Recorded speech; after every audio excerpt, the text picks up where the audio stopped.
What's going on, my PT peeps, my Walking Dead family, my fighters, and my Fast and Furious fans? I am One Eye Bry, also known as PT, and I'm back to talk about Fast and Furious 9. FF9. Not Final Fantasy 9, Fast and Furious 9. Spoiler warning for the entire franchise of Fast and Furious, as I don't want to ruin anything for you, but if you're watching this video, you're probably up to date and you want to know what's going to happen in Fast and Furious 9. But first, guys, before we get to it, help us achieve our goal of 100,000 subscribers. We post videos every day about The Walking Dead, movie breakdowns, reviews, all that stuff, and show us some love by subscribing. Hit the join button to become a valued member of the channel and ring the bell to get notified when we post videos every day. Now, we saw the trailer and this happened. What? How is he alive? How is Han still alive? And don't get me wrong, I love the guy. He's one of my favorite characters of the series. But Fast and Furious 9 comes out this May 2020, and the franchise has been so crazy. So let's talk about it a little bit. Before we get into the whole Han angle, let's talk about the Torettos and all the other characters that have come and gone. And this is crazy that they're bringing Han back for this movie. I'm excited to see what happens, and I'm a Fast and Furious fan, but it just seems a little crazy, and I'm not sure how this is happening. But remember when the days when this was the story? When it was Brian Spillner and Dominic Toretto, an undercover cop, and what they're doing here. And now they're like secret agents, and they fly all over the place, and they do this, and they do that. But it was about street racing.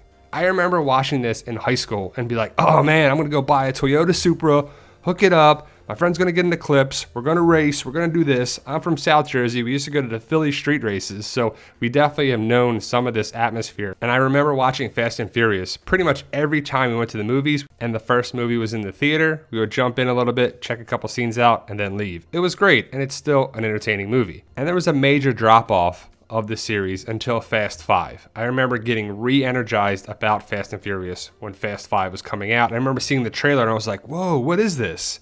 Oh my goodness, they're still making these movies? And then it got crazy. People are flying all over the place. They get tanks. People are jumping on cars. They're being caught by cars and they're saved and they're not breaking their back. And it's just entertainment, I guess, but the realistic aspects of it are gone. It's over-the-top action. If you watch the most recent trailer, Dominic Toretto drives his car off a cliff while swinging from a rope, and it's crazy. And the franchise has had to do a lot of different things over the different movies, and I have to say it's very entertaining. And it's so over the top, sometimes it's laughable. A lot of times it's laughable. Like, what? No way. But I have to say, I like a lot of the people they brought in. I could do without Ronda Rousey, but that's for another video. I do like Hobbs and Shaw, and I do like where the franchise really goes. But it's over the top entertainment, and I'm okay with that. Now, they brought in John Cena. John Cena is Dominic's brother, which is like, oh, great writing. But either way, the story usually revolves around some sort of action sequence that needs to happen that we can try to buy into it. But let's go back to Tokyo Drift, when we first met Han and this guy, which is arguably the worst movie of the franchise. Tokyo Drift is the third movie. It's okay, it's definitely different, but it's one of those things where we have to look back at it as like, ugh, what was going on here? What were they thinking? But we met Han out of the story, and to me, he was the best part of the movie. It was a little over the top, and we got to see a different atmosphere in a different area, but Han was introduced in Tokyo Drift, and he's really the only one that survived that storyline. We haven't really met the main character from there. Maybe he comes back in Fast and Furious 9, but we'll see. Han was definitely a character that you liked, at least I did, and his little romance, and it was kind of interesting, but ultimately, when we saw Fast and Furious 6, he was killed off. Now, in Fast and Furious 9, he's back. And the big question is, how?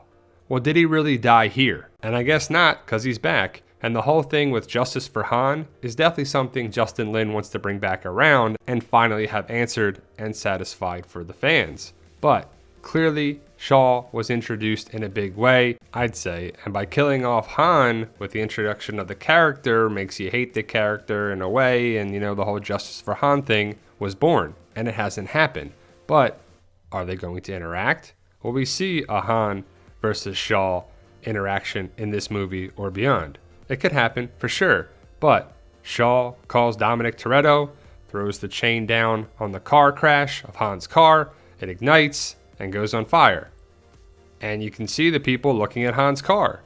And we're like, oh, Han's dead. Well, how did Han get away? We saw a funeral, we saw everything, and we're like, okay, Han's gone. That sucks, because we like this guy, and has to be an impactful death of a character that we liked. But evidently he's alive somehow.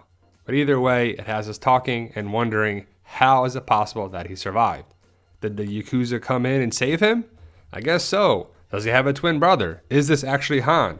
Or maybe it's Bond. Maybe it's his twin brother. But you know, the story is the story, the action is the action. And Fast and Furious, I'm not really buying too much into the plot lines and stuff and like, oh, that makes sense. Well, that makes sense. No, it's all about action and great sequences and car chases and big action-packed stuff. So we'll have to see. I can't wait to find out what happens. Let me know your thoughts. Post your comments below. And as always, tell them Daryl. Yo, we love you guys.